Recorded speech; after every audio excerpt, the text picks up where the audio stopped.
Ada setan godain orang sholat. Tahu namanya? Namanya khanzab. Nih. Kalau Anda belum takbir, ini fokus begini nih. Siap sholat. Tapi begitu takbir, kata Nabi di Abu Daud, perhatikan.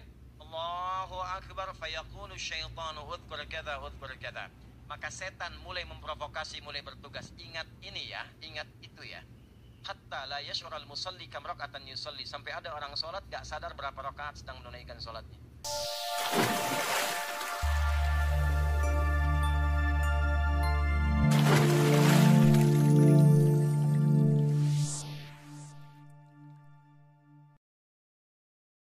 Apa yang akan dikerjakan? Keluar dari sini jadi pakar. Pakar bidang pertanian, pakar bidang arsitek, pakar bidang A, B, C dan sebagainya. Pakar kematian belum ada. Padahal semua orang pasti ya.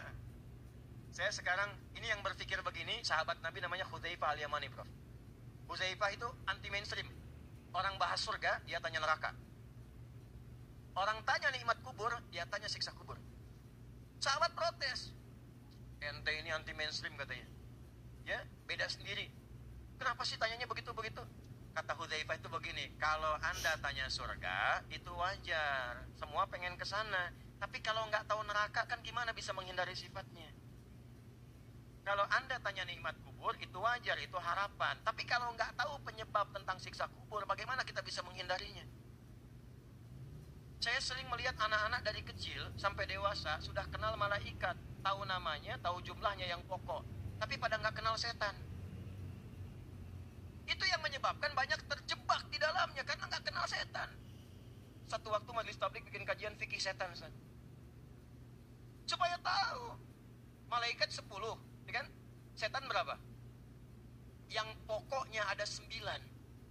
Tapi 9 dengan 10 ini kinerjanya sama-sama. Satu provokator, yang kedua motivator. Betul, disebutkannya sama. 88 kali, malaikat 88, setan 88. Saat kita bangun, malaikat sudah sampaikan. Makanya saat Anda dengar adzan, Allahu Akbar, Allahu Akbar, cepat sudah adzan. Pernah merasa begitu? Itu malaikat. Tapi ketika selesai adzan, tenang, baru adzan, belum qomat, baru adzan. Ustaz aja belum nyampe. Nah, itu setan. Nah, setan itu jenisnya bukan satu. Yang pokok 9. Ada setan godain orang sholat. Tahu namanya? Namanya khanzab. Nih. Kalau Anda belum takbir, ini fokus begini nih. Siap sholat. Tapi begitu takbir, kata Nabi di Abu Daud, perhatikan. Allahu Akbar fayaqulu syaitanu udhkur kadza udhkur kadza. Maka setan mulai memprovokasi, mulai bertugas. Ingat ini ya, ingat itu ya. Hatta la yash'ural musalli kam raka'atan yusalli. Sampai ada orang sholat gak sadar berapa rakaat sedang menunaikan sholatnya. Anda kalau belum sholat, fokus begini. Kalau sudah takbir, semua yang tidak pengen diingat-ingat semua. Gak percaya silahkan. Ntar zuhur nih ya, Anda sholat. Ini kata-kata setan, cuma kebelingan. Yang dahsyat apa? Kenapa yang digoda DKM? Kalau jamaah satu digoda, yang lain datang. Tapi kalau DKM digoda dan DKM-nya rusuh, jamaah males datang. DKM-nya begitu, gak mau ah. Setan rumah ada. Namanya Dasim. Perempuannya Dasimah. Muslim perempuannya Soim perempuannya. Muslim perempuannya Muslimah. Soim Dasim. Pernah nggak satu kali Anda masuk rumah yang siang-siang biasa, semua ruangan Anda datangi, singgahi, tiduran, ke dapur biasa, kok malam-malam tiba-tiba ke dapur jadi nggak nyaman? Kamar mandi siang biasa, malam-malam kok jadi aneh? Awas lo, putih, rambutnya panjang, ya kan? Suaranya juga hati-hati. Pernah begitu? Nah, itu setan, namanya Dasim. Kata Nabi, kalau Anda masuk ruangan, termasuk ruang kelas tuh, hati-hati, ruang kampus. Nggak ada kampus-kampus yang, ini hati-hati nih, di sini ada penampakan. Nggak ada. Jin itu hanya menampakkan pada yang kerasukan jin. Ya, nggak ada. Jin itu disebut jin karena tersembunyi. Lawannya ins, nampak. 18 kali pasangan ini disebutkan di Quran. Ya ma'syaral jinni wal wa ma khalaqtul jinna wal. Nah, jin itu artinya tersembunyi. Jin tersembunyi, fitrahnya nggak nampak, tersembunyi. Jadi kalau ada jin melakukan penampakan, itu jin sedang punya masalah. Keluar dari fitrah. Apalagi manusia yang cari-cari penampakan. Nah baliknya, ins itu nampak, kelihatan, realnya ada. Jadi kalau ada nanti mahasiswa Pak, masuk ke kelas sembunyi-sembunyi, masuk-masuk, itu mahasiswa itu sedang menjadi pribadi yang keluar dari fitrahnya. Balik ke tadi, masuk kelas, masuk ruangan, tidak ada yang mencekam. Solusinya kata Nabi, ketika Anda masuk ucapkan salam, Assalamualaikum. Maka setan yang ada di situ berkata kepada temannya, kita tidak punya tempat menetap di sini. Kalau Anda tidak ucapkan, dia berkata pada kawannya, kita punya tempat menetap di sini. Itu yang membuat rumah kadang-kadang nggak nyaman, ruangan nggak tenang. Saya ajarkan ini pada anak-anak, walaupun anak kami masih dini. Anak saya yang nomor 1 sekarang, dulu 3 tahun saya ajarkan, Kak, masuk kamar ucapkan Assalamualaikum. Ada setan di situ namanya Dasim. Kalau nggak diucapkan nanti kakak diganggu. Itu dia masuk kamar langsung dia praktekkan, sebut namanya Assalamualaikum Dasim, katanya. Lari itu. Nah, itu visi. Alam kubur siapkan. Terakhir sebagai penutup, kan ujung akhirnya surga. Sahabat Ali bin Abi Thalib dulu sudah komen, kalau Nabi, sahabat komen, itu sikap kita cuma 2, like and subscribe. Gak usah dikomenin lagi, ya, gak usah banyak diperdebatkan. Kata Ali bin Abi Thalib radhiyallahu ta'ala anhu, manusia ini aneh, manusia ini aneh, pengen ke surga, tapi tidak menyiapkan bekal yang benar untuk memasukinya. Kadang ada yang menerjemahkan ekstrim, pengen ke surga tapi masih mengerjakan amalan neraka. Gibah itu, gosip itu amalan neraka. Kata-kata tutur yang baik itu amalan surga. Pengen ke surga tapi masih suka gosip. Tidak Ustaz, saya tidak begitu. Bagus, tidak seperti dia tuh, dia mau. Nah itu. Maka bagaimana menurunkan kurikulumnya? Gampang aja. Ini bagian terakhir kita. Surga pintunya ada berapa? Tuh, Anda tuh pengen ke surga tapi gak tahu pintunya, gimana masuknya? Turunkan kurikulumnya. Ada 8 sesuai amalan. Yang tertinggi Firdaus, Jannatul Naim, Jannatul Ma'wa, Darussalam, terus Jannatul Aden, tengah-tengah tamannya sampai Firdaus.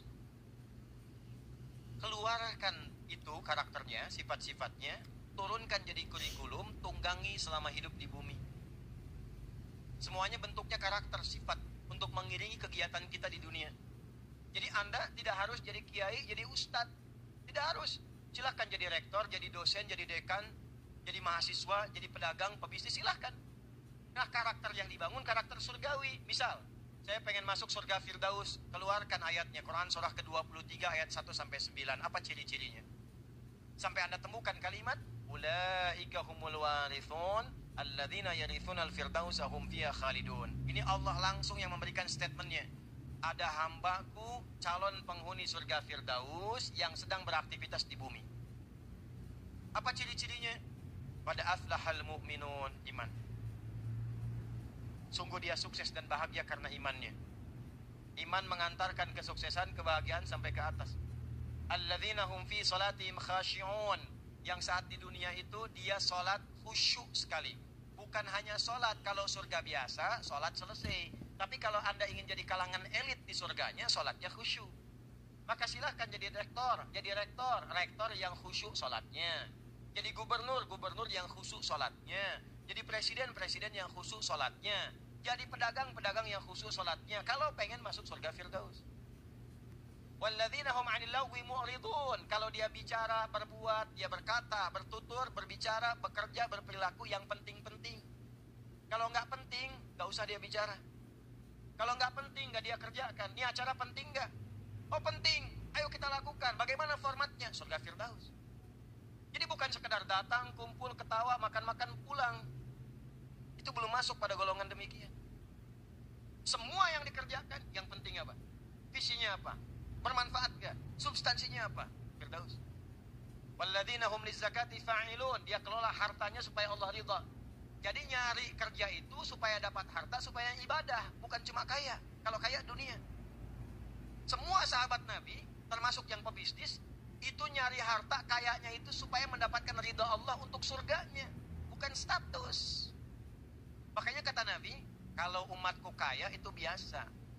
Maaf ya, yang Islam ini, yang Muslim, kalau kaya, jangan sertakan kebanggaan, karena Nabi pun menilainya biasa. Walaupun Anda misalnya crazy rich dan sebagainya, kata Nabi biasa. Yang Nabi khawatirkan yang tak mampu mengelola kekayaannya. Itu yang disebut orang-orang biasa. Mulung. Saya pernah dapat, Allahu Akbar, di Jogja kejadiannya. Masa-masa Buya Syafi'i dulu. Ada 2 orang suami istri pemulung. Mulung. Dihitung itu sampai mendekat Idul Adha. Begitu terkumpul, datang ke takmir masjid. Dikiranya ini mau mendaftarkan diri sebagai bagian dari penerima kurban. Karena tiap tahun itu bagiannya masuk di situ, datanya masuk. Begitu datang, oh namanya Bapak Ibu ya? Oh bukan Ustadz, kali ini kami pengen berkurban. Itu Masya Allah, disiapkan teman-teman sekalian. Ini sebelum mendekati Idul Adha, disiapkan uang nabung dari mulung itu untuk kurban. Kami tahun ini pengen berkurban, bukan ingin mendapatkan bagian dari kurban. Bayang gak? Jadi dia mencari dengan memulung dengan keringatnya itu untuk sekedar memenuhi cintanya kepada Allah. Apa hadiah yang Allah berikan? Bukan sekedar diterima kurbannya, tapi diberikan hadiah haji dengan ONH+.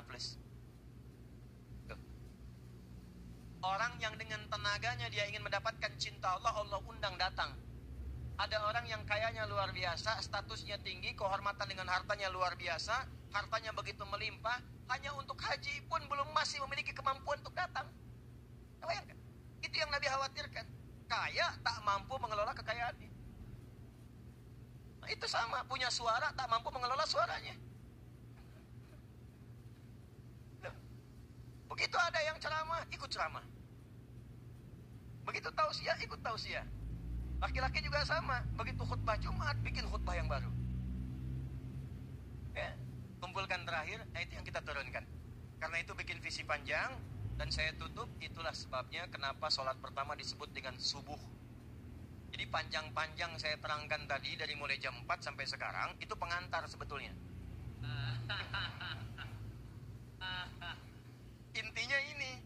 Intinya, jadi maksud saya gini, kita tuh ngerti kenapa kita dipanggil sholat, namanya itu. Itulah sebabnya kenapa subuh.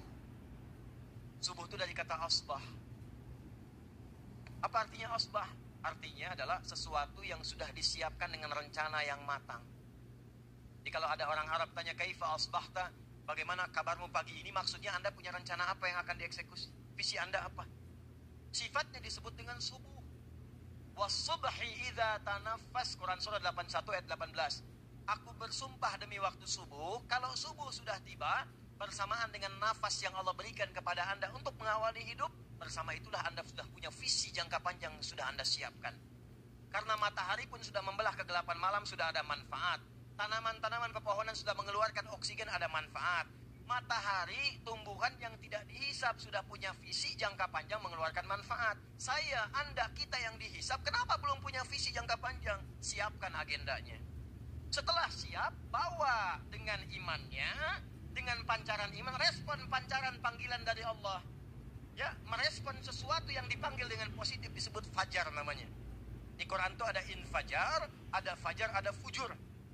Itulah sebabnya subuh punya 2 nama, subuh dan fajar. Subuhnya rencana, planning dan visinya, fajarnya memberikan kesan kepada kita bahwa itu dengan iman kita, tunaikan sholat, minta dalam sujud supaya Allah mudahkan semua rencana-rencana kita.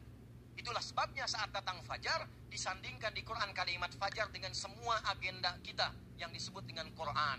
Ada Al-Quran, ada Quran. Beda. Al-Quran dari Al-Fatihah sampai An-Nas. Quran semua bacaan dan agenda yang telah kita siapkan. Saya tutup Quran surah kedua Al-Baqarah di ayat ke-78. Aqimis salata liduluki syamsi ila ghasaqil laili wa Qur'anal fajri inna Qur'anal fajri kana mashhuda. Hei, khusus salat subuh kata Allah, bawa agendamu, bawa visimu. Minta sama Allah supaya dimudahkan. Ya Allah, saya akan ujian hari ini, mudahkan saya. Saya ke depan pengen jadi ini, lancarkan saya. Lindungi saya, jauhkan dari mara bahaya, jauhkan dari orang-orang yang jahil. Minta sama Allah. Kata Allah, inna Qur'an al-fajri kana masyhuda. Aku saksikan langsung semua permintaan-permintaan dari agenda itu. Malaikat saksikan langsung, malaikat aminkan. Dan aminnya malaikat tidak politis. Amin betul-betul supaya dikabulkan. Jelas? Jadi kalau sudah dipanggil Allahu Akbar, Allahu Akbar, subuh nih, apa agendanya? Siapkan. Jelas? Nah, itulah pertemuan kita inti di hari ini. Ini mohon maaf, ini kita baru subuh, belum saya terangkan zuhur, asar, maghrib, isya kan. Nah, ini sudah 24 SKS nih kita bahas pagi ini. Ya, saya kira itu yang saya sampaikan. Allahumma taqabbal minna innaka antas sami'ul alim wa tub 'alaina innaka antat tawwabur rahim. ربنا آتنا في الدنيا حسنة وفي الآخرة حسنة وقنا عذاب النار وصلى الله على سيدنا محمد وعلى آله وصحبه أجمعين وآخر دعوانا سبحانك اللهم ربنا وبحمدك نشهد أن لا إله إلا أنت نستغفرك ونتوب إليك وآخر دعوانا أن الحمد لله رب العالمين نصر من الله وفتح قريب وبشر المؤمنين السلام عليكم ورحمة الله